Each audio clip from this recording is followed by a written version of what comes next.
also to say, when I say lifestyle changes, 6 of the top causes of death can be reduced by good nutrition and having access to good food and vitamins.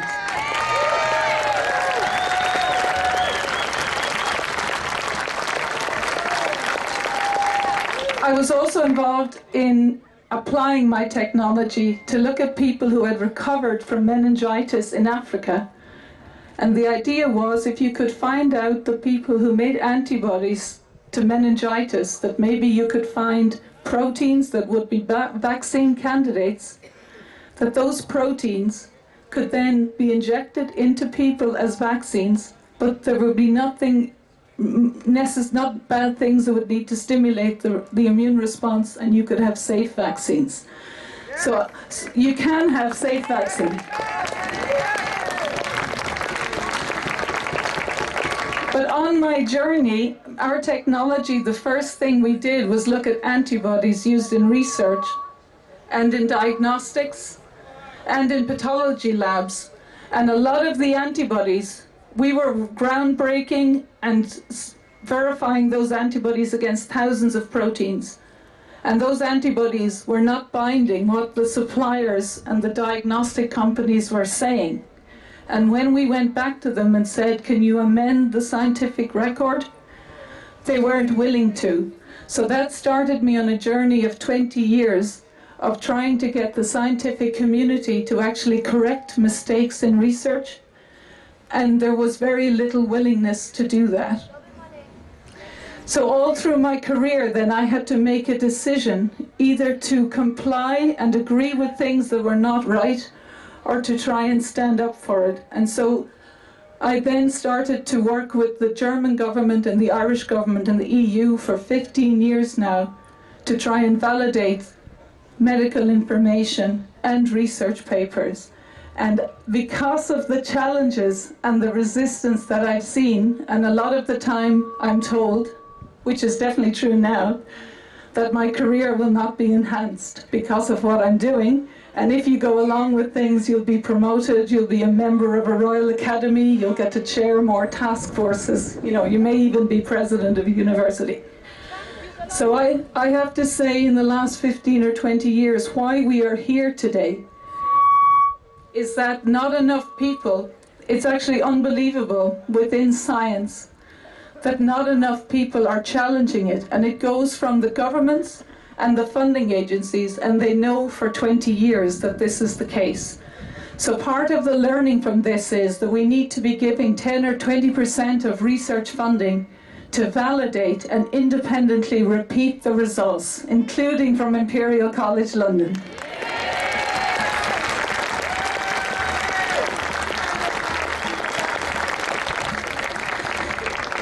So the other reason why I'm here today, what started me on the journey, was that in the first week that my child went to secondary school, which would be about age 12, I came home from a trip to Brussels, and she had got an envelope with the information around the HPV vaccine in the school. And in the first week, as all you mothers and fathers and grandparents know, you're very busy. And the vaccination was going to be on the Wednesday, and she had gone to school on Monday. And there was no patient information leaflet. And I had an interest in the HPV vaccine. And so I spent most of the night researching it. Again, this was about 2013, 2014. But what I realized is that normal parents, not normal parents, but parents, in the little leaflet it said, it'll only be a little pinprick. There's nothing to worry about here. But in reality, and first of all I should say, in Ireland there are 2.2 million women, and about 300 women have cervical cancer every year. And you can get a smear test, and it is preventable. God bless you, sister. Thank you. So I'm just telling you this story because if you look at the HPV vaccine information leaflet, so the chance of getting Cervical cancer is age 50, it's 1 in 10,000 people, and it's preventable if you get a smear test. If you look at the patient information leaflet that parents should be getting, in the clinical trials, 50% of the participants in the trial, 50% had new medical conditions. There were so many. So out of 20,000, 10,000 healthy people went into this cervical cancer vaccine trial. Half of them came out with a new medical condition, and 1 in 50 had a severe adverse event like multiple sclerosis, juvenile arthritis, heart issues, and some of the girls have all of these symptoms, and they give the vaccine at age 12. So they live their entire lives from age 12, 1 in 50, with severe adverse events. So you have almost 200 times more chance of having an adverse event at age 12 than having cervical cancer 40 years later. And I think if parents knew that information, they would not give that HPV vaccine. And I realized that the Department of Education and the Department of Health and your governments and your regulators and the entire research community is failing you as parents and grandparents and family members by not giving you that information.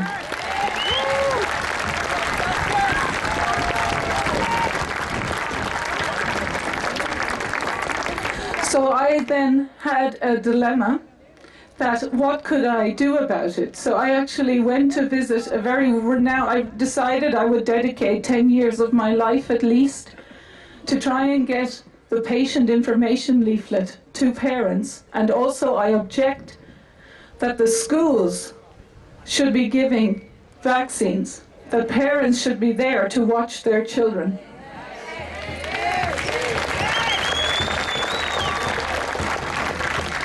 So in my own story then, it turns out the letter came from a vaccine unit, and it was about 2 miles up the road from where I lived, so I went there at 8:30 in the morning before work. And I said to them, "Where's the patient information leaflet?" And I met a few nurses and they shrugged their shoulder. And I was saying that if people knew that, they wouldn't actually consent to this. And so they said nothing, and I gave them some of the research publications. And I went to work. And at about 12 o'clock, I got a phone call from my school. And they said out of about, I think, 12 girls, they rang me because I'm a first responder and because I was the only parent who didn't consent, that 4 of the children had collapsed and 1 was unconscious. And the nurse and the doctor were heading to another school, and they asked me if I would come and bring those 4 girls around to visit their parents. And they just gave me a slip of paper to give to each of the parents to say, "Your daughter had an adverse reaction." But they didn't record it. So I ended up driving around those 4 girls to different parents saying that on the first vaccine, if the child collapses, that really you should consider not giving a second or third. And each of the parents more or less said, "I'm not anti-vax." And they ignored it and they carried on. So then I decided, okay, this is wrong. And I also, as you know, have been involved in setting up a freedom party. And it's really about trying to establish our rights for freedom.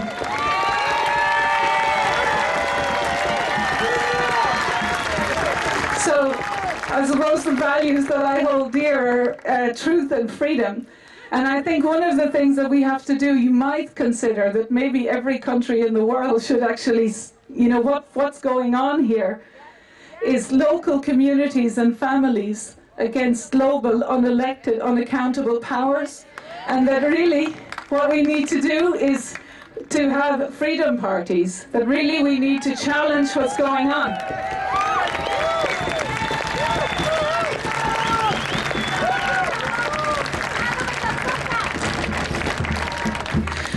So that's just my background, I suppose, why I'm here. And as you know, a lot of you have said to me today, I'm just going to talk a little bit about the science. And if any of you have watched my videos or shared my videos, I'd like to thank you very much. And my very first video got almost 500,000 views in 6 days, and then it was taken down from YouTube. And I do have to say I support BitChute very much, because the founder of BitChute, Ray Vaughan, is there as a last resort. And I also am very grateful to people like Dave Cullen, Computing Forever, Garrow Murphy, and Rowan Croft Gran Torino. So shout out for them. And also, I think we should acknowledge and I respect very much Julian Assange, and I know he's here in this corner.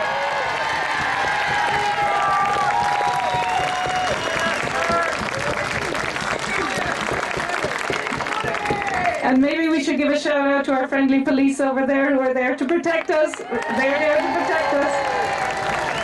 And maybe we should say to them, it's a bit like the people with the masks, that you're actually here because you love them and you respect them, and they are going to be the front line for the vaccines. So you're actually saving them, because none of the healthcare workers or children or anyone should be not getting vaccines. They're not safety tested with randomized placebo-controlled clinical trials.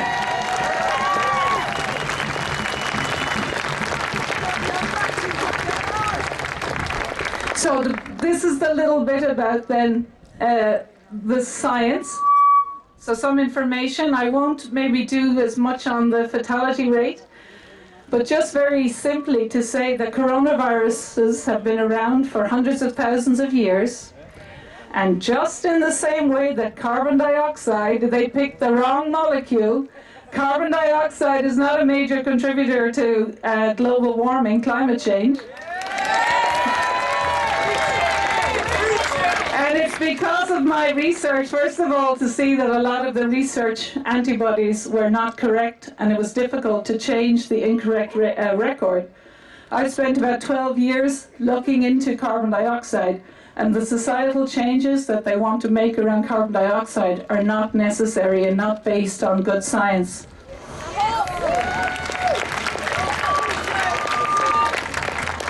So when you look at the coronavirus, that has been around for hundreds of thousands of years.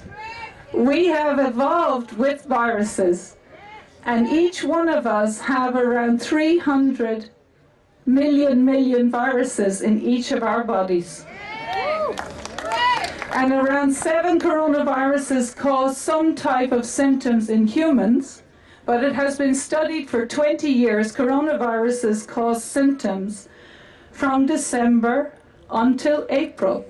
And because of the change in humidity and temperature and sunshine, and that we get glorious vitamin D, after April, people do not really have symptoms and die from coronaviruses.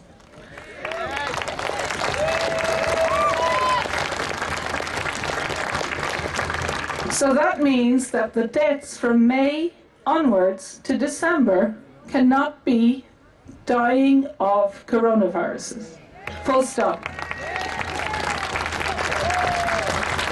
And so we don't need to test. So this, if anyone watched the Dave Cullen one, I gave the little graph that showed that there were 3 circulating influenza or flu-causing viruses this winter.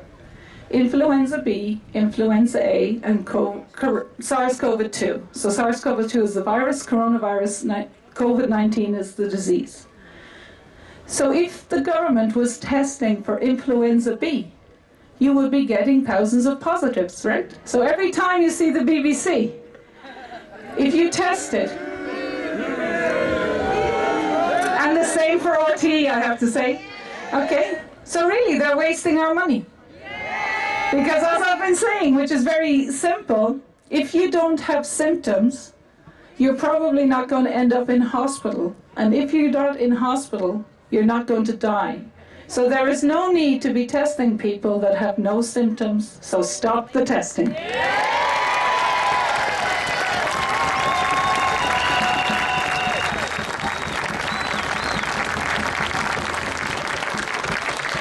So coronaviruses, there are thousands of them, and also they weaken as they go into different people. They mutate, and generally those mutations make them weaker.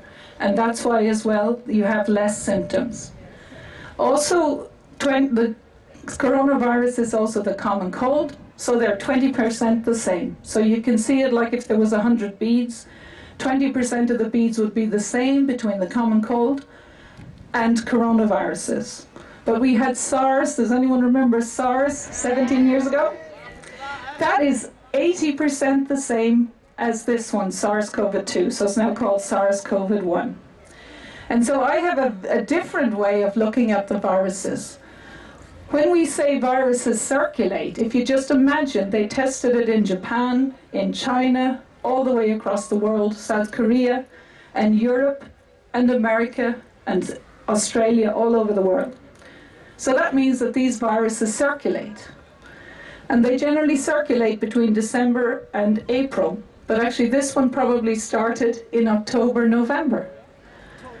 So that means that what was the government doing in March, trying to stop the circulation of an invisible virus? So I hate to break it to you guys, governments cannot stop viruses circulating.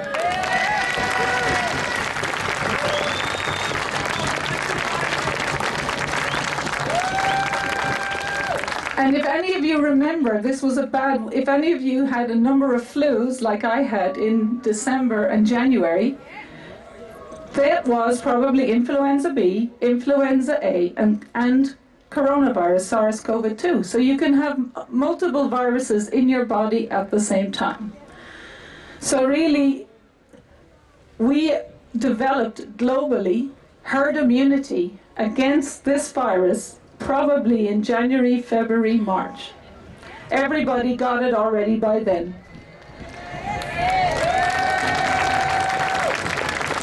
Of the whole world on the second line, so over 7,000 million people, 7 billion people, that 4,291 people had died.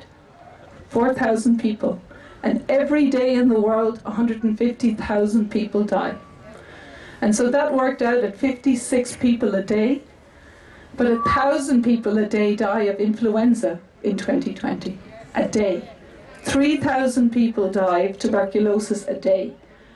From November, December to March, 4,000 people, 56 people a day.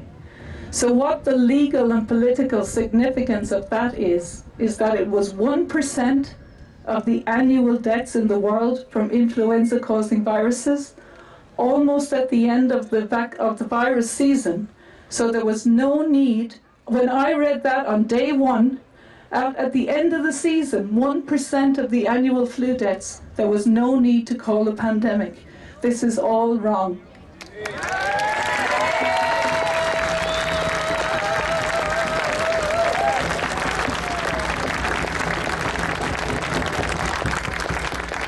And as you know, about 40 countries have contacted me, and I've been in touch with about 15 countries. And Germany and Italy and Spain in another group of countries, they have about another 10 countries, and we're now coming together as about 20 countries. And each country has its public inquiry, but we're also trying to set up a mechanism led by Germany and the 3 million people that went to the rally.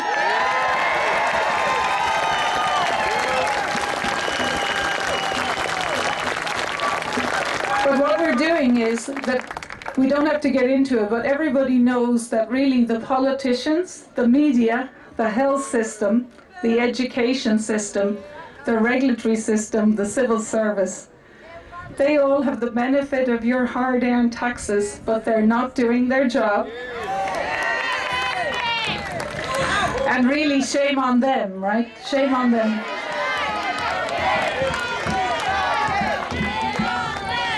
But what we are doing, though, is that in each country, also the legal system and the court system are not really protecting our rights. And the ministers in every state, so in our grouping of countries, we have people from Uruguay, Paraguay, Argentina, Brazil, Mexico, as well as European countries. And it was the exact same pattern. So we had people that we were talking to in May, and they had the exact same pattern, that people, the elderly, were not treated properly. People with COVID were put into the care homes. They were denied proper treatments. And interestingly, as in Scotland, in the same weeks, the doctors were taking huge doses of morphine, almost lethal doses in multiple countries in the same weeks. And instead of the elderly in the care homes getting preventative treatments like inhaled steroids, interferon and hydroxychloroquine, they were given morphine. So this is wrong. But what's interesting is when each of us from the countries, and in a way why we need your help, is it may take us a few months to do, but really, if you have the same pattern that results in excess deaths all over, if in one country the inquiry might be thwarted, if we can show a similar pattern in multiple countries, and if one country, so in Germany, the rally organizers have told me that 60% of the German population are awake. 60.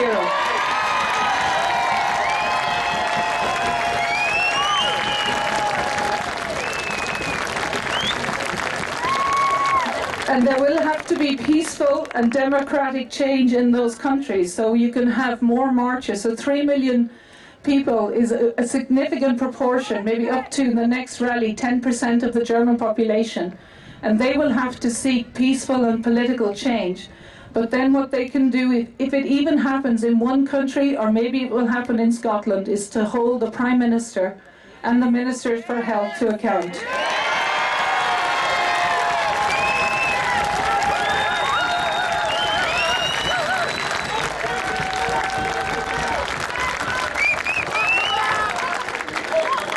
So I have offered, I can say there are hundreds of scientists that we have offered to be witnesses in those inquiries all around the world. So people who are my friends for many years, as you know, Sherry Tenpenny, Del Victory, and heroes like Judy Mikovich and Robert Kennedy Jr. So really, I think the main thing is the virus does not cause death. If you did not have the politicians, the media, and the World Health Organization, the death rate would have been... Now, obviously, all deaths, we cherish all life, all deaths are sad, but we wouldn't have noticed an increased death rate. So the death rate, when they called it, was the chance of dying on the 11th of March 2020 was 1 in 1.8 million. That was the chance of dying. And then if you've looked into this for 20 years, as I have, you may think and be kind to the politicians that this was a once-off. But if you look at SARS, the chances, there was a big kind of media campaign around SARS in 2002, 2003. And there they were saying things like the case fatality rate is 3% or 3.4%. So you would have thought, well, that's 3 out of 100 would die. But the game is that if you want to create fear, you actually test very low numbers. So say if you have 770 people that die of a virus, but if you only test 10 times that amount, what they then do is divide the number of people that die by the number of tests, so you can get a fatality rate of 1 in 10.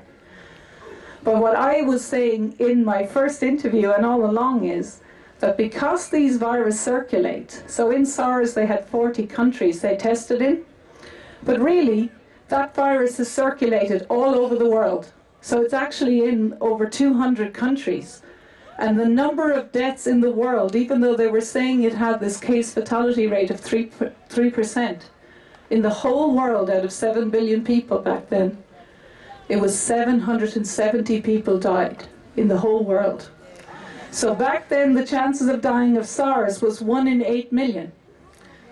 The chances of dying of SARS-2 this year is 1 in 1.8 million. That your chance of dying of a heart attack and cardiovascular disease is 1 in 3.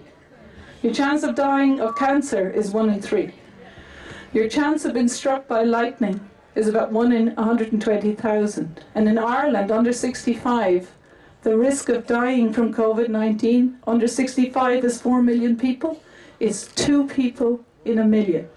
So 8 people in Ireland have died who are healthy. 8 people under 65, so 2 in a million. So there's absolutely no need for this. There never was. There wasn't a first spike. And people like Professor Dennis Rancourt have shown that the deaths are in a peak in all the countries directly after the date of the lockdown. And they know that, okay? So they know that if you isolate elderly people and if you frighten people in care homes and you withdraw them from their families, that you will get preventable unnecessary deaths. So what we have to do is to learn from that, okay? And I know it's tragic, and I suppose why we're here today, as you'll see, I'll be saying what we can do, but if we were to be successful, this is unnecessary, is to end this anti-social distancing, end the masks, and go into the care homes and hug your loved ones.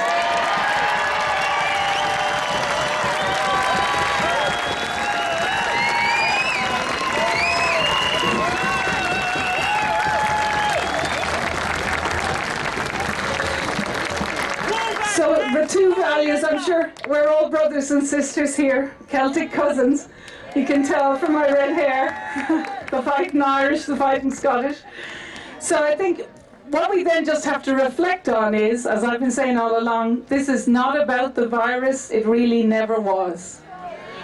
It really never was. So then you have to actually, I would say, look back at some of the press conferences from our various politicians. Because actually, if you look at how they speak, and if you look in their eyes and you listen to the BBC and RTE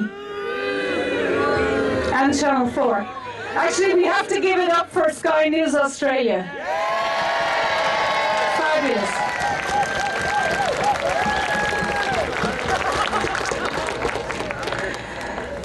So if they, I think, because I knew from January, because as you may know, I was involved in running one of these biosafety labs, and we knew the benefit of hydroxychloroquine, and also in a biosafety lab, even if you're dealing with infectious agents, you don't wear a mask, because you have reduced oxygen and increased carbon dioxide, and if you get dizzy in a biosafety lab, when I was doing work with Ryson, you sign that if you die, they won't call an ambulance, because the person that goes in to save you may die.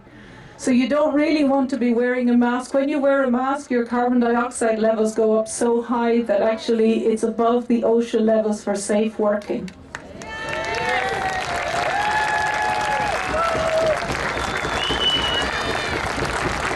So when you think of that we in biosafety labs, now of course you can wear a visor so you don't get splashed by something that's going to go into your skin. But we've known that that's 20 years ago since I started working in those labs. So what we have to ask is, why are the public health officials around the world recommending masks for people who are already afraid and elderly, where they might actually fall, and if you fall and you're elderly, you might break your hip and you will die very quickly. So on any level, morally, ethically, from the research, we should not be wearing masks.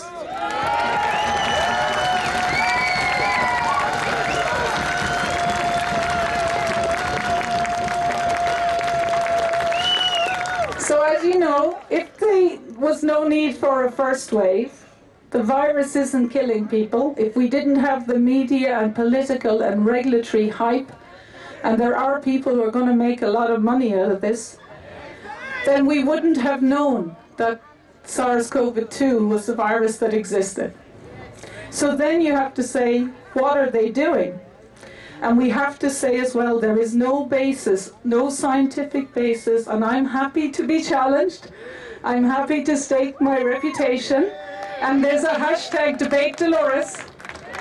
So I'm very happy to debate Nicola Sturgeon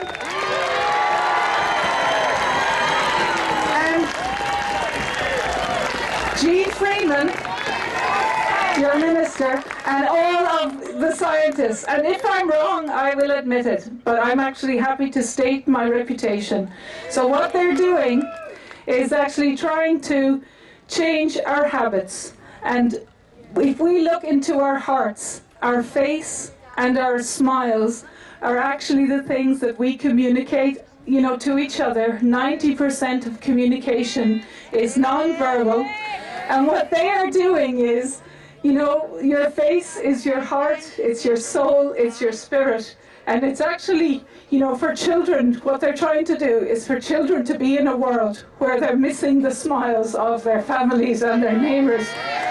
And so what I'm saying is that what you can do in your own lives as one person, as one parent, as one grandparent, as one aunt and uncle, and in your families and communities as one person, say no to the masks. No equals freedom.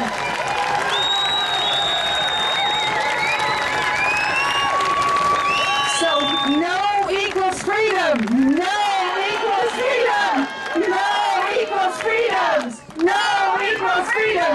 No equals freedom! So other things that you can say no to, so I don't want to jinx it, but I came in from Dublin this morning and I went through Dublin Airport and smiled at everyone. No one said anything.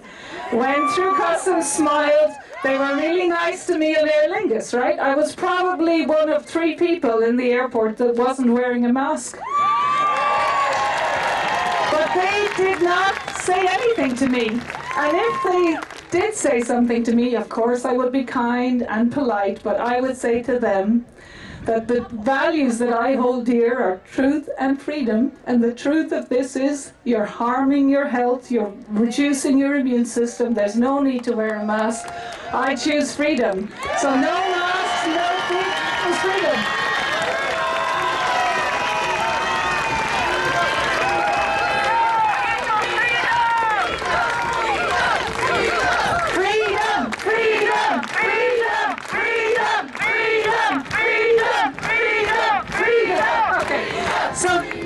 Some more no's that you can do is no to distancing. Distancing is disconnecting. So say no to distancing. No is freedom. No to health immunization passports. No equals freedom. No passports. I will leave my number with the organizer, and if anyone for their job is forced to fill in one of those health immunity passports, say no, and I will come over and be a witness for you guys for free.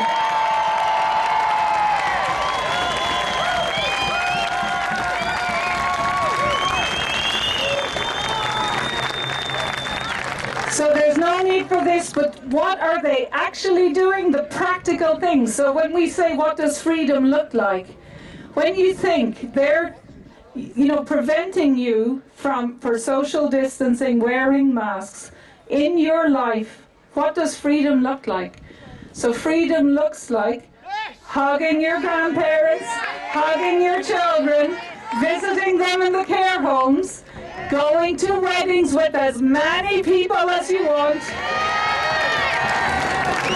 In Ireland and in Scotland, we have beautiful traditions of funerals where everybody comes home and the elderly look forward to their funeral because they know it will be a family gathering.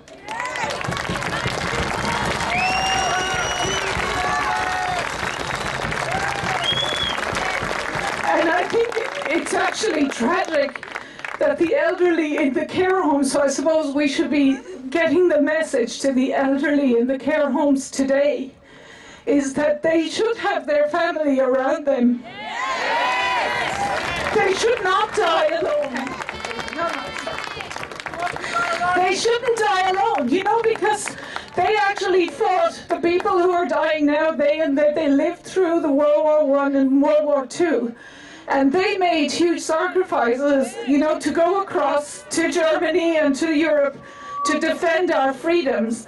And I think multiple failures have happened, but in the education system, we have to take a good hard look at that because they are not teaching the generation that are coming up about the importance of freedom of speech.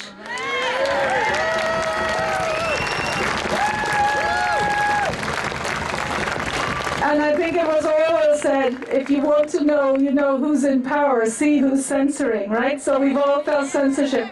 So I think all of us, it's very hard because even the teenagers in my daughter's generation they actually associate freedom of speech with hate speech. So these guys have done a great job in actually manipulating, you know. It's very Orwellian what's going on. So what we have to do, as we know, is freedom of speech, but just I think it's tragic that the elderly in the care homes now are in rooms on their own, and it's happening today. So I think it's hard for us to comprehend if this is not necessary. Why would the politicians be doing it? Why would the nurses and doctors? Because in Ireland there's a very brave doctor, just as you have here, Dr. De Bruin. And Dr. De Bruin is speaking out, and he resigned his position. He was on one of the medical councils, and he resigned for the exact same reason, that they were not giving treatments. And these do not resuscitate orders are shocking. And they go against all the values that we hold dear, that people should be given proper medical treatment irrespective of their age.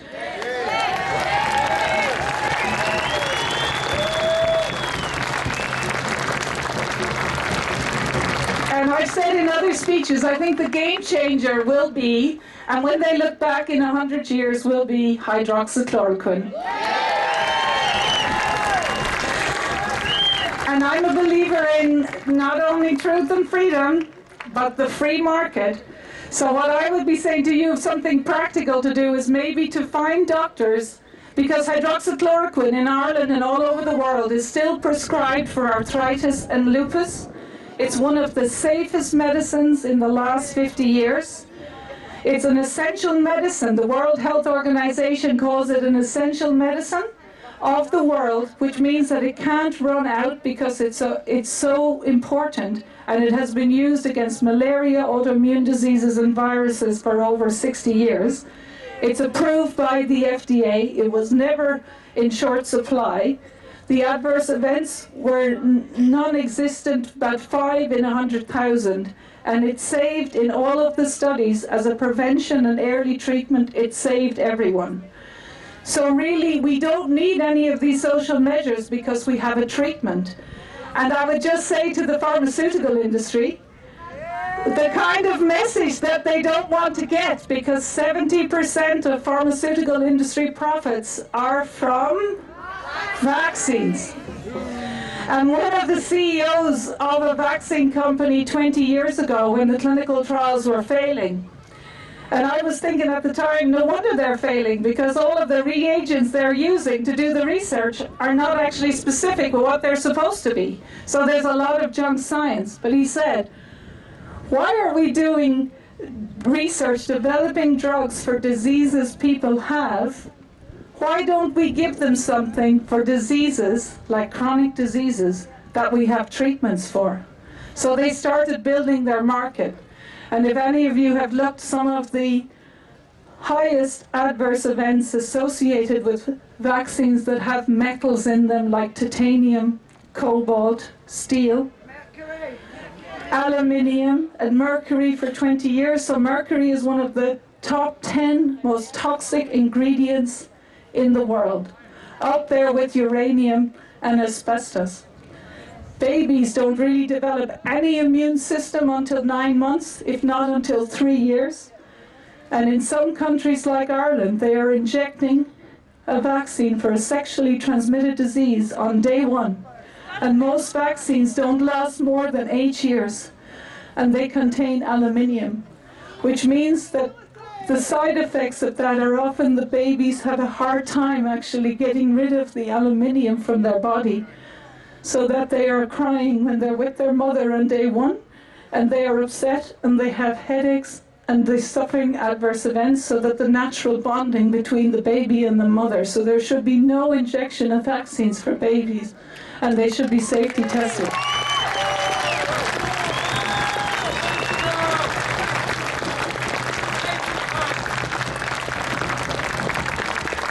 So I'm nearly at the end.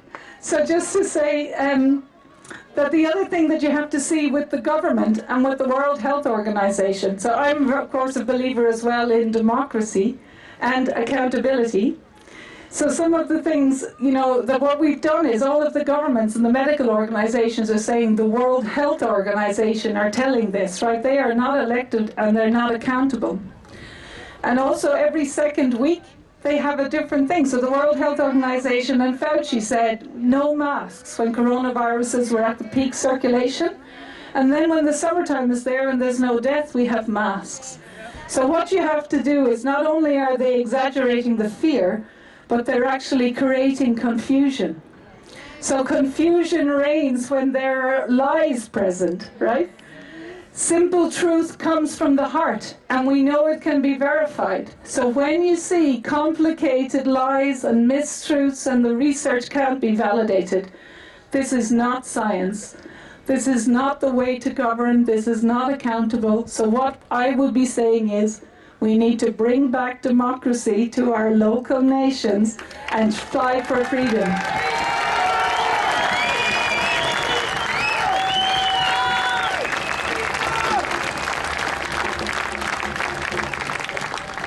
So just to finish up then, what can you do when you go home?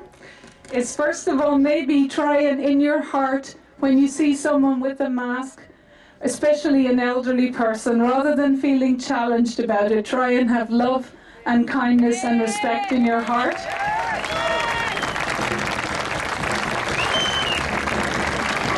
Because the agenda of the governments and multiple governments is to create division, as you saw they've done it very well, so division by religion, division by color, division by political orientation, division by globalism, division by the EU. And that is what the ultimate goal, or some of the things that we are hearing now, is that they want to have a lockdown in London on the 21st of September in order to prevent further rising in rallies and to prevent our free speech and freedom of assembly. The other thing that they're talking about, and I'm just saying it now so that if you see it coming, that this is part potentially of the agenda, is COVID-20 and COVID-21. Or maybe they might say botulism or anthrax. So why it's important that you understand and not be afraid of this is that our beautiful immune system, if you are well nourished, can actually fight off most of these bacteria, and viruses, and if your doctor gives you proper treatment, you will be able to survive. So there could be COVID-20, COVID-21, there could be botulism, and the other thing they may do is actually contaminate hydroxychloroquine. So it's important that you know that. And then for the vaccines, if the children or adults are getting them, the first one could just be saline with very little in them. And then they'll say, you see, there's no problem. And then it could be that the second or third vaccine is contaminated. So what we're asking for, but we don't have any funding for it, we're trying to figure out how we can do it, is we need to have a collection of countries that we can, before anybody injects anything in your children or in the elderly, that every 1 in 100 or 1 in 500 randomly the vaccines are taken and analysed. And no one should accept that someone comes along with the vaccine that's not safety tested and that you don't get the full informed consent.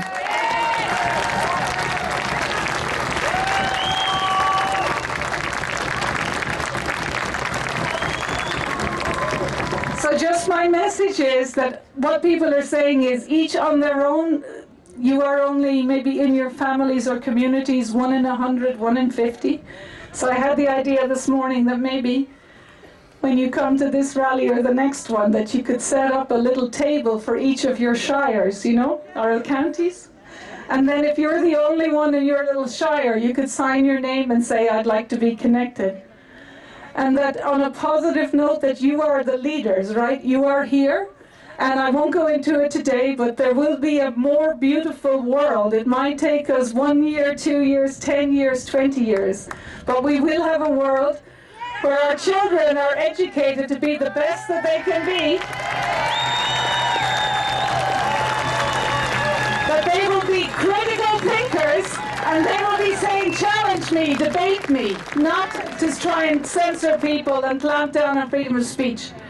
We should have it that children are encouraged to be innovators and create businesses and be independent of the state, and also be told why they should be independent of the state, because what we're watching is history in the making. This is whatever the powers that be, going from free democratic societies in the year 2000 to trying to have tyranny, lock people in their homes for no reasons, wear masks, social distance, don't hug your children and your neighbours, don't hug your friends, don't hold hands of your elderly when they're dying. Do not decide who they want to decide how many people can come to your house to have a party, whether you can sit on a park bench, whether you can attend the funeral of a loved one, whether you can actually celebrate the joys of life, such as and religious ceremonies and singing and choiring and volunteering like in Scouts. So I think we're watching history in the making. And what we have to say is, in the next 2, 5, 10, 20 years, people will look back on 2020 as not being the tipping point of fear, but to be the tipping point of a new world, a world for truth and freedom of speech. Thank you very much.